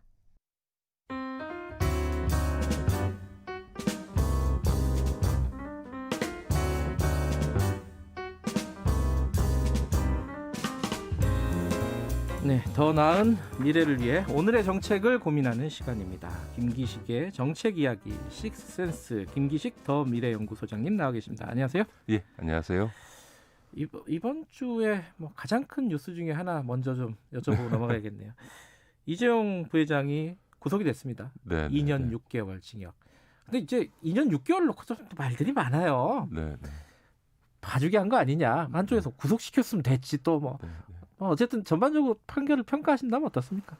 그러니까 지금 말씀하신 김 기자가 말한 두 가지 측면이 다 있는 거죠. 네. 예를 들어서 재벌 총수는 집행유예로 석방한다라고 하는 관례를 깬 거는 한편에서 진전된 거지만 네. 지금 대법원에서 그 뇌물액수가 기존에 그 집행유예를 선고했던 36억에서 86억으로 50억 2배 이상 늘은 게 확정됐고 이번 파기환송심에서도 86억 뇌물을 확정해 놓고 실제 양형은 집행유예 선고할 때 내렸던 2년 6개월을 그대로 유지했다는 거에 1심은 5년이었죠 사실. 1심은 5년이었고요. 그러니까 그런 점에서는 봐주게 한 거고 무엇보다 이미 이재용 부회장이 1년을 수용 생활을 했기 때문에 앞으로 8개월만 수용하면 가석방 될 수 있도록 계산을 한 거라고 봐야죠. 근데 저는 더 재밌는 거는 이재용 부회장 법정 구속된 날 다음 날 아침에 보니까 거의 모든 신문들이 법정 구속으로 이 삼성전자 주가 18조가 하루 만에 날아갔다. 그래서 이런 말이 안 되는 기사가 있나 했는데 당연히 어제 그 내려갔던 만큼 다 회복이 됐죠. 어제는 더 큰 해프닝이 있었어요. 갑자기 어제 오전에 이재용 부회장이 노바백스 백신을 구하러 출국할 계획이 있었는데 법정 구속 때문에 못했다. 네. 그게 오전 기사 났는데 오후에 아마 언론사들이 몰랐을 거예요. 삼성도 몰랐을 거예요. 오후에 대통령께서 안동에 가서 SK 바이오사이언스에서 노바백신 백신 도입한 거 축하하고 시설 들러봤잖아요. 그러니까 오전 한나절 만에 거짓말인 허위 보도인 게 확인되니까 그 다음에 더 재밌는 거는 갑자기 노바백스 백신을 구하러 출국하려 했던 이재용 부회장이 화이자 백신이었다라는 기사가 또 나왔어요. 이 행태는 뭐냐면 하여간 이재용 구속되면 주가 떨어지고 그 국가적으로 중요한 일 하는 사람인데 법정 구속 집어넣었다라는 여론을 계속 만들어서 마음도 급하게 3.1절 특사 때 사면으로 풀어달라 이 얘기를 하려고 지금 엊그저께 구속됐는데 또 이 여론몰이를 하는 거죠. 그러니까 삼성 관계자들이 이렇게 기사를 만들어내고 낼 수 있고 그걸로 국민 여론을 움직일 수 있다는 이 낡은 이 생각 이런 걸 어떻게 빨리 바꾸느냐 이래야 삼성이 앞으로 발전할 거다. 저는 그렇게 봅니다. 그러니까 아까 말씀하신 대로 한 발자국 나은 건 맞는데 그 발자국이 조금 좁네요. 그죠? 네. 여전한 언론이나 이런 부분들은 굉장히 여전한 구석들이 많고 좀 부끄럽습니다. 이게 저도 기자인데. 저 그 기사 쓴 기자가 부끄러워할지 모르겠어요. 근데 저도 기사를 봤는데 공식적인 확인한 게 아무것도 없어요. 다 재계 관계자. 그러니까 그냥 삼성에서 흘려준 거 그냥 확인도 안 하고 기사 쓴 거예요. 네, 뭐 공식적으로 예를 들어 정부 쪽에서 특사를 했는데 안타깝다 이런 정부 관계자의 멘트가 있었던 것도 아니고 그런 걸로 알려졌다 뭐 이거거든요 기사가. 좀 보면서도 좀 답답하더라고요. 이런 기사를 꼭 써야 되는지. 알겠습니다. 오늘 본격적인 주제 재난지원금 이게 돈 문제라서 사람들이 관심이 많아요. 먹고 사는 문제가 제일 중요하니까요. 4차 재난지원금 뭐 얘기들이 뭐 일부에서 정치권 중심으로 조금씩 나오고 있잖아요. 그리고 뭐 전 국민한테 줘야 된다. 뭐 또 이 논란이 계속되고 있습니다. 근데 재난지원금이잖아요. 그러니까 재난으로 피해받은 분을 도와주기 위해서 주는 게 재난지원금인데 코로나19로 아무런 경제적 손해를 보지 않은 사람들, 예를 들어서 대기업이나 공무원들이나 공공기관, 금융기관 아무런 피해를 받지 않았는데 아무런 피해를 받지 않은 분에게 지원을 해주는 거는 재난지원금이라는 성격에 안 맞는 거 아닌가요? 이게 재난지원금의 성격은 안 맞아도 이게 기본소득하고 약간 좀 짬뽕이 돼 있는 것 같은데 어쨌든 뭐 소비 진작 효과, 경제 활성화 효과는 좀 있는 거 아니냐 계속 이런 얘기 나오는 거 아닙니까? 그렇지 않습니다. 예를 들어서요. 네. 지금 이제 그 전국민 지급을 하다니까 1차 재난지원금이 그랬지 않습니까? 그러니까 그 4인 가족 기준으로서 100만 원 줬으니까 네. 1인당 한 20만 원 좀 준 건데요. 이렇게 코로나19로 인해서 아무런 경제적 피해를 입지 않은 분들에게 보편적으로 주느라고 실제로 직격탄을 맞은 자영업자들 영업금지당해서 문 닫고도 임대료 내야 되고 그러다 보니까 거기 일하던 분들 다 잘리지 않았습니까? 그래서 일자리 잃어버린 분들한테는 25만 원 받아봐야 월 임대료도 안 되는 돈이지 않습니까? 네. 그러니까 어떻게 보면 보편적 지급하느라고 생존의 위기에 빠진 분들한테는 정말 껌값밖에 안 되는 몇십만 원 주는 이런 게 과연 정의냐. 오히려 그 피해 입은 분들에게는 외국에서 하듯이 충분한 월 임대료라든가 수준으로 또 예. 일하지 못하는 거에 따라서 최저임금 수준의 지원을 확실하게 해줘서 생존할 수 있게 해줘야 되는 거죠. 그러니까 1차 재난지원금이 14조 3천억 예. 정도 지급했는데요. 이거를 우리 영업금지 당하거나 영업 제한을 당한 자영업자 지원에 집중했다면 월 임대료와 최저임금을 지급하고도 남는 돈이거든요. 그러면 청취자들께서도 과연 이 상황에서 국가에 한정된 재원을 어떻게 쓰는 게 옳으냐 이거를 한번 점검해 봐야 된다고 생각하고요. 소비효과 아까 이제 김 기자 얘기했잖아요. 소비효과에 대해서도 지금 뭐 KDI뿐만 아니라 지금 아마 곧 계속 이제 연구 결과, 통계 분석 결과가 나오고 있습니다만, 그러니까 지금까지 확인되는 건 우리나라뿐만 아니라 미국이나 똑같은 경우인데요. 재난지원금 같은 이런 걸로 100을 주면 대개 30에서 70 정도가 소비되고 나머지는 소비되지 않고 저축되거나 빚을 갚거나 이런다는 걸로 네. 나타나고요. 더군다나 중산층 이상의 경우에는 이게 대체 소비, 다시 말해서 기존에 할 소비를 카드를 긁었더니 그냥 재난지원금에서 나가는, 그러니까 추가 소비 효과가 없는 것으로 공통적으로 확인됩니다. 그러니까 그런 점에서는 재난지원금의 소비 촉진 효과라는 거는 매우 제한적이다. 특히 피해를 입지 않은 중산층 이상한테는 돈 줘봐야 네. 소비에 더하지 않는다라는 게 이제 확인되고 있다는 거고요. 또 하나 제일 중요한 건요. 소비 진작 효과는 재난지원금 주는 것과 상관이 있는 게 아니고 방역 조치가 어떻게 되느냐에 따라 달리는 거죠. 오히려. 그러니까 작년에 통계를 이제 다 확인을 해보니까요. 네. 1차 유행이 봄에 3월 달에 오고 나서 이제 그 1차 재난지원금 아까 말씀드렸던 14조 3천원 지급하기 전인 5월 초에 이미 전년도 소비 수준으로 다 회복됐던 것으로 확인이 됩니다. 그러다가 이 1차 재난지원금 주고 나서 재난지원금 끝나니까 소비가 위축됐다고 했는데 그거는 사실은 다 기억하시겠습니다만 여름에 그 정광훈 목사 등등이 광화문 집회하고 나서 2차 유행이 오지 않았습니까? 예. 그 2차 유행 때문에 소비가 줄어든 거고요. 그래서 그거 진정되고 나니까 방역 조치가 완화됐거든요.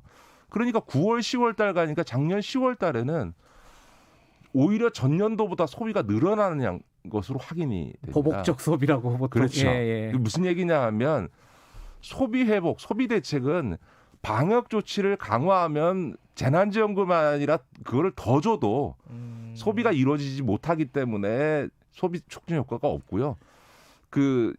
방역 조치를 완화하게 되면 네. 재난지원금을 안 줘도 알아서 소비를 다 한다는 겁니다. 그렇기 때문에 재난지원금으로 소비 촉진 효과를 만들어내야 된다. 이거는 작년에 객관적 데이터를 보면 적절하지 않은 거죠. 지금 그때 이재명 지사가 뭐 시기는 좀 조절하겠지만은 전 도의 인구에게 1인당 10만 원씩 지급하겠다는 거는 추진을 하려고 하고 있습니다. 그렇죠? 네. 명시적으로 밝혔고요. 거기에 대해서는 지금 말씀하신 거 들어보니까 반대하시겠네요.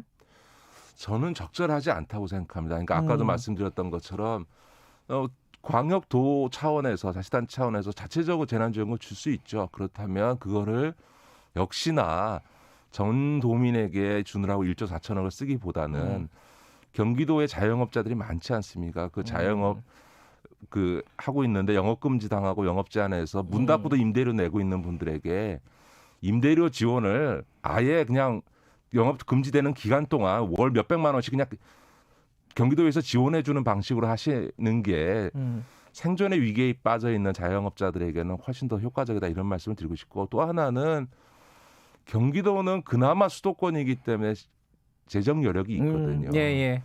근데 이제 서울이나 경기도처럼 이 부자인 그 광역자치단체에서 이렇게 해버리면 더 고통스러운데 돈은 없는 전라북도나 전라남도나 경상북도나 이런 데들은 하고 싶어도 못한다. 이게 수도권 격차, 그러니까 소위 수도권과 비수도권의 격차가 심화되는데 이런 재난지원금에서도 격차가 벌어진다. 그런 점에서는 사실은 이거는 전국적으로 동일하게 가져야지 있는 예를 들면 서울만 놓고 보면 예를 들어서 강남구나 서초구가 우리 돈 많으니까 우리 강남구민하고 서초구민한테만 뭐 돈 더 줄 거야라고 하면 강북구나 도봉구에 사시는 분들이 얼마나 섭섭하겠어요. 그러니까 제가 이제 이재명 지사가 이 자리에 없으니까 제가 이제 대신 반론을 해보면은 뭐 그런 얘기를 하잖아요. 아니 뭐 지자체들이 경쟁하는 거 아니냐 지방자치제의 어떤 근본적인 원리 중에 하나가 그러기도 하고 아까 말씀하신 소비 진작 효과 같은 경우는 지역 앞에 주고 기간 한정해 주고 이러면은 쓸 수밖에 없고 저축 못하게 하면은 써가지고 그게 돈이 돌고 돌아가지고 자영업자 소상공인한테 도움되는 거 아니냐 이런 반론들을 하잖아요.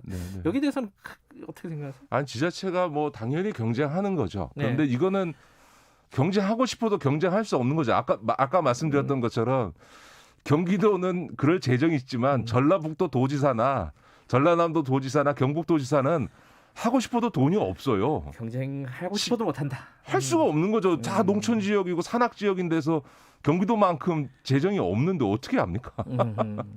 아까 뭐 지역 앞에 막 이래가지고 결국 소상공인들한테 다 돌아간다. 이런 느낌. 아니 그러니까 제가 재난지원금을 주지 말라는 게 아니거든요. 그러니까 어려움을 겪고 있는 자영업자들에게 집중적으로 주면 되는 거고요. 지역 앞에 아니라 뭘 지급한다 한들 영업 금지돼 있으면 와서 쓸 수가 없잖아요. 그러니까 지역 화폐로 주든 현금으로 주든 간에 영업 금지돼 있는 업종은 뭘 줘도 사람들이 그 업장을 이용할 수가 없는데 어떻게 예를 들어서 지금 제일 큰 문제가 헬스장, 노래방 이런 데들은 1년 내내 지금 어렵잖아요. 여기 영업 금지돼 있는 상태에서 재난지원금 지역 화폐 준다 한들 노래방을 갈 수가 없는데 노래방 하시는 자영업자는 어떻게 먹고 삽니까? 제가 저번 주인가요? 그 일본 쪽 연결해가지고 자영업자 지원 대책 물어보니까 문 닫으면 하루에 63만 원을 준대요. 그럼 저는 한 달에요? 그랬더니 하루에 준다는 거예요. 그만큼 이제 근데 우리도 이제 자영업자들이 슬슬 이제 한계 상황까지 와가지고 소송 걸고 이제 항의하고 정화가 하잖아요.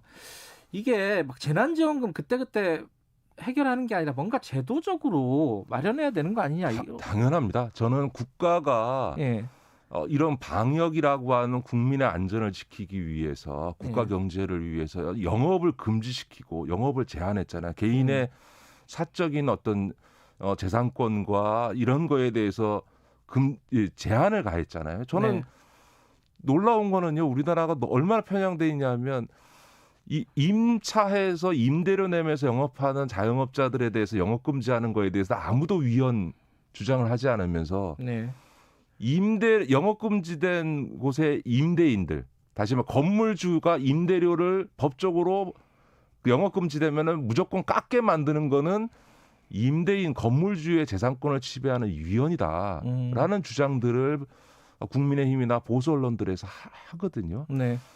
아니 똑같은 재산권인데 힘없는 임차인의 재산권을 제한하는 건 위헌이 아니고 힘 있는 건물주의 재산권을 제한하는 건 위헌이냐 이건 말이 안 되는 거죠. 그러니까 다시 말해서 영업 금지나 영업 제한을 하면 그것으로 인해서 피해를 받는 자영업자에 대해서는 정부가 당연히 보상을 해야 되는 거죠. 그래서 임대료를 지원해주고 일하지 못하는 것에 대해서 최소한 최저임금 수준의 그 생계비라도 지급을 해줘야죠. 왜냐하면 일을 했으면 아무리 못 벌어도 최저임금은 벌었을 거다. 당연히 그렇지 않습니까? 그 정도를 주는 게 너무 당연한 거죠. 금지할 수 있는 법적 근거만 있고 지원해야 되는 근거가 없는 거는 국민의 권리를 발달하면서 국가가 해야 될 의무를 다하지 않는 거다. 저는 이거에 대해서는 분명하게 지금 제도 개선이 돼야 되고요. 그 과정에서 임대료 문제도 획기적으로 문제를 풀어야죠. 저도 처음에는 그런 생각이 안 들었는데 길어지니까 아니 이거 좀 형평성이 어긋나는 거 아닌가? 뭐 이런 생각이 들더라고요. 지금 문 닫은 영업 금지된 자영업자들 분의 제일 큰 불만이 임대료거든요. 그러니까 아까 말씀드린 헬스장이나 얼마 전에 길거리 나와서 시위하시지 않았습니까? 그분들은 헬스장 보통 공간이 크다 보니까 임대료도 크거든요. 이 헬스장 운영을 못하게 하는데 임대료로 1,000만 원씩 내야 되니까 얼마나 정말 죽을 맛이겠어요. 자, 그러면 당연히 우리가 이런 IMF 때도 그랬습니다만 재난적 상황에서는 고통을 분담해야 되는 거거든요. 그러면 당연히 임대하는 건물주도 강제해서 임대료를 깎게 만들고 또 그 임차인도 일부는 한 20% 정도는 임차인이 지불을 하고 나머지는 정부가 다 보조해 주는 방식으로 그러니까 정부와 임대인과 임차인이 고통 분담을 해야지 전적으로 가장 힘없는 이 셋 중에서 제일 힘없는 임차인 보고 손해를 다 감수하면서 임대료 다 내라. 그리고 임대인 건물주는 따박따박 영업도 못하는 곳에서 임대료 받아가고 정부는 손 놓고 있고 이러니 자영업자들이 화가 나는 거죠. 6787님이 그 말씀을 해주셨어요. 지금 자영업자들 지금 너무 힘들다. 정부는 맞습니다. 제발 구석구석 살펴주세요. 김기식 소장님 말씀이 속이 다 시원합니다. 이런 말씀 보내주셨습니다.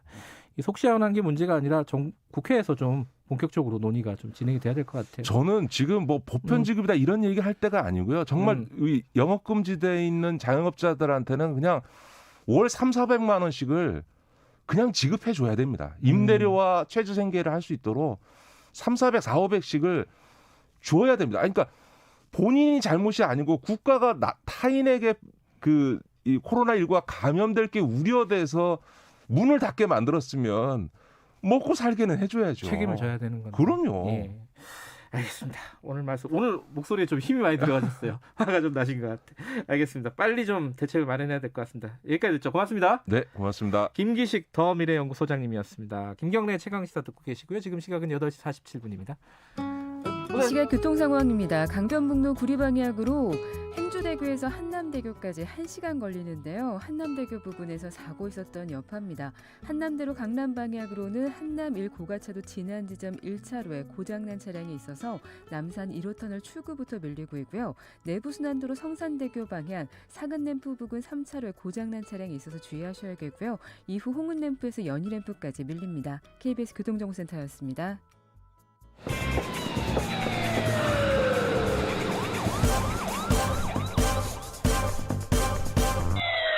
김경래 최강 시사. 예, 제가 일부 오프닝에서도 말씀드렸는데 지난 1월 11일 새벽에 쿠팡 동탄 물류센터에서 여성 노동자 한 분이 사망을 했습니다.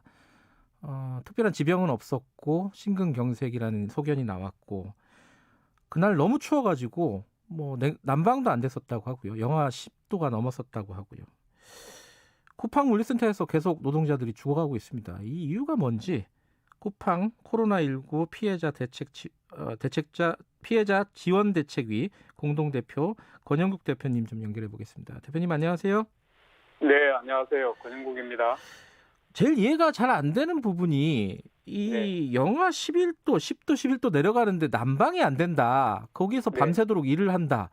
원래 그 쿠팡 측 입장을 보면 원래 난방 못 한다. 그런 데는 이게 맞는 얘기예요. 왜 이런 거예요? 난방을 못 한다고 하는 것은 그건 정말 변명이죠. 그리고 물류센터들이 대체로 오면 이제 차량이 그 물품을 이제 싣고 나가고 하니까 대체적으로 이 난방이나 이런 그 냉난방 시설을 제대로 하고 있지 않는 것으로 보이는데요. 근데 이건 변명이죠. 왜냐하면 건물에 얼마든지 그 여단 것이 이 수월한 이런 네. 출입문을 만들려고 하면 네. 충분히 만들 수가 있고, 네. 그다음에 또 하나는 개인적인 발열조끼라든가 네. 충분히 난방을 할 수 있는 네. 조치를 취하려고 하면 네. 여러 가지 방법을 취할 수 있죠. 네. 자, 이게 지금 말씀하시는 부분에 대한 반론이 있으면은 쿠팡 측도 뭐 말씀을 해주시면 저희들이 인터뷰를 좀 해보겠습니다. 자, 그런데 거꾸로 뒤집어서 생각해 보면요, 냉난방이 안 된다고 하면 여름에 냉방도 안 된다는 뜻이잖아요. 네, 그렇습니다. 이게 지금, 이제 두 가지가 있는데요. 예. 그 신선 식품들, 우리가 이제 채소라든가 예. 생선 이런 것들은 이제 신선센터라고 해서 네. 여기는 항상 이제 굉장히 냉방 상태가 돼 있는 곳이 있는데, 네네. 이런 곳 말고 일반적인 물품을 다루는 곳은 네. 난방도 냉방도 네. 없습니다. 그리고 아. 동탄에서도 마찬가지로 예. 여름에는 예. 완전히 그냥 여름 그 더위를 그대로 몸으로 견뎌내야 되는 이런 상황입니다. 지금 기사를 보니까 이제 대표님은 좀 파악을 해보셨겠지만은 네. 이 난방에 대한 대책이 핫팩을 한두 개씩 나눠줬다. 이게 끝이었더라고요. 실제로 그래요? 예, 맞습니다. 뭐 농탄 물류센터에서 일을 했던, 그리고 일을 하고 있는 직원들의 얘기를 종합해 보면 네. 핫팩 1개를 지급을 했다고 합니다. 그리고 저희들이 이제 1월 11일 날 이후에 기자회견을 했는데, 네. 그 이후에 2개를 지급하고 있다, 이렇게 변명을 했다고 합니다. 2개를 지급하고 있다. 네. 근데 또 쿠팡 쪽에서는 아니 휴게 공간이나 화장실 이런 데는 난방이 잘 됐다는 취지로 얘기를 하더라고요. 이건 맞아요? 저희들이 파악한 것에 의하면 네. 사실과 다릅니다. 그 특별히 휴게 시설에는 냉난방 시설이 없고 휴게실도 굉장히 부족하거나 부실해서 예. 대체적으로 뭐 작업을 하는 그 옆에 네. 이제 그 의자를 1m 간격으로 두고 예. 거기에 그냥 앉아서 쉬게 하거나 뭐 이런 정도였고, 휴게 시설이 있다고 하더라도 네. 냉난방 시설은 전혀 되고 있지 않다고 합니다. 지금 쿠팡 물류센터 사망 사건이 그 대책위에서 밝힌 거 보니까 작년 5월부터 5명이 사망을 했다고 해요. 노동자가 맞죠? 네, 맞습니다. 근데 물론 왜 이제 그 직원도 있고 예. 또 그 하청업체 직원 한 2명 정도가 있습니다. 근데 왜 쿠팡에서 이렇게 많은 노동자 5명이라는 건 어마어마한 숫자인데 사실 사람의 생명이니까요. 네네. 왜 이렇게 많은 사람들이 죽는 거죠? 그 이유가 특별히 있는 겁니까? 예, 저희들도 지금 여기에 굉장히 주목하고 있는데요. 네. 이 분명히 무슨 이제 이유가 있다고 저는 보여집니다. 예.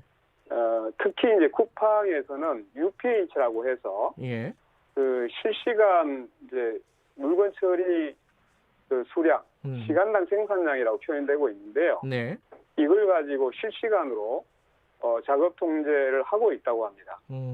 그래서 이 1시간당 얼마를 처리하느냐에 따라서 이것이 상벌이라든가 네. 또는 재계약에 영향을 미치도록 해서 실제로 자발적인 노동 그 통제 엄청난 경쟁 구조를 만들어냈고, 네. 그래서 점심시간 1시간 외에는 네. 수 있는 시간이 전혀 없다고 지금 정언하고 있거든요. 이 엄청난 이제 노동 강도가 네. 사실은 이제 엄청난 그 신체적인 부담을 주고 있고, 네. 이것이 어떤 건강 장애에 상당한 영향을 미치고 있을 거라는 짐작을 하고 있습니다. 지금 이제 물류업계, 특히 이제 택배 쪽에서 사망 사건이 뭐 쿠팡 말고도 다른 쪽도 많이 있었잖아요. 특히 이제 네네. 과로사 같은 경우 많이 있어서 정부 네. 대책도 있었고, 뭐 업계에서도 대책 내놓는다, 이른바 까대기 작업 이런 것들을 뭐 인력을 네. 투입하겠다, 뭐 여러 가지 대책이 나왔는데 그 대책들이 다 소용이 없는 겁니까? 계속 사람이 죽어요? 이제 몇 가지 물류센터하고 택배는 약간은 이제 좀 성격이 좀 다르기도 한데요. 네. 이제 택배는 지금 뭐 까대기라든가 이런 것 때문에 그 노동 시간이 굉장히 길어져서 예. 장시간 가로 문제가 있고, 네. 이 물류센터의 경우에는 실제로 이제 그 시간당 노동 강도가 굉장히 높게 지금 가고 있다는 것이죠. 우리가 이제 새벽 배송이라든가 당일 배송 이런 것들 뒷면에는 네. 사실 이 필수 노동자들의 엄청난 이제 노동이 지금 예. 숨겨져 있는 문제가 있고요. 네.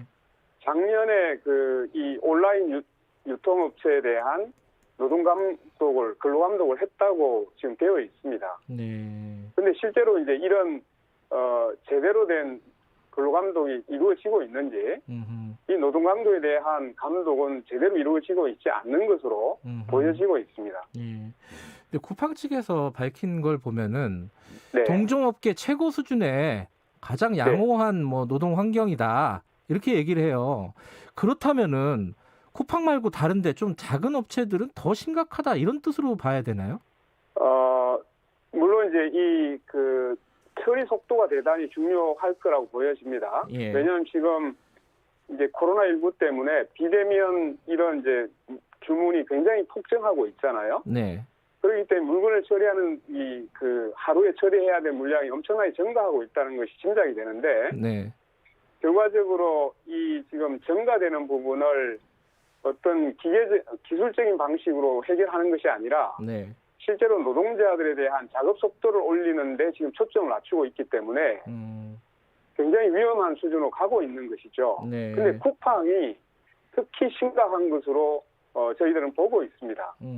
왜냐하면 이 노동 속도 UPH라고 하는 이 시간당 처리량을 가지고 네. 실제로 그 이 상벌이라든가 네. 재계약에 그대로 반영을 하고 있다고 지금 네. 정을 하고 있습니다. 예. 그렇기 때문에 점심시간 60분을 제외하면 한시도 쉴 수 없도록 하는 작업 구조를 만들고 있고 예. 이것이 결과적으로 이 작업 강도를 계속적으로 높여가는 방식이기 때문에 네. 사실상 그 육체적으로 굉장히 무리를 주고 있지 않는가 이런 짐작하게 하게 됩니다. 알겠습니다. 좀 빠른 대책이 좀 마련돼야 될 것 같습니다. 사람이 또 죽을 가능성이 있는 거 아니겠습니까? 오늘 여기까지 드릴게요. 고맙습니다. 네. 권영국 쿠팡 코로나19 피해자 지원 대책위 공동대표였습니다. 저는 소비자잖아요. 근데 이 택배비, 물류비가 너무 싸지 않나 이런 생각도 간혹 들어요. 물론 그 사업자의 책임도 크겠지만은 사회적으로 좀 논의를 해야 될 것 같습니다. 사람들이 이렇게 계속 죽는 게 마음을 아픈 걸 떠나서 이런 세상에서 사는 게 맞는 건가 이런 생각이 좀 듭니다. 김경래 최강시사 오늘 여기까지 하고요. 내일 아침 7시 20분에 다시 돌아오겠습니다.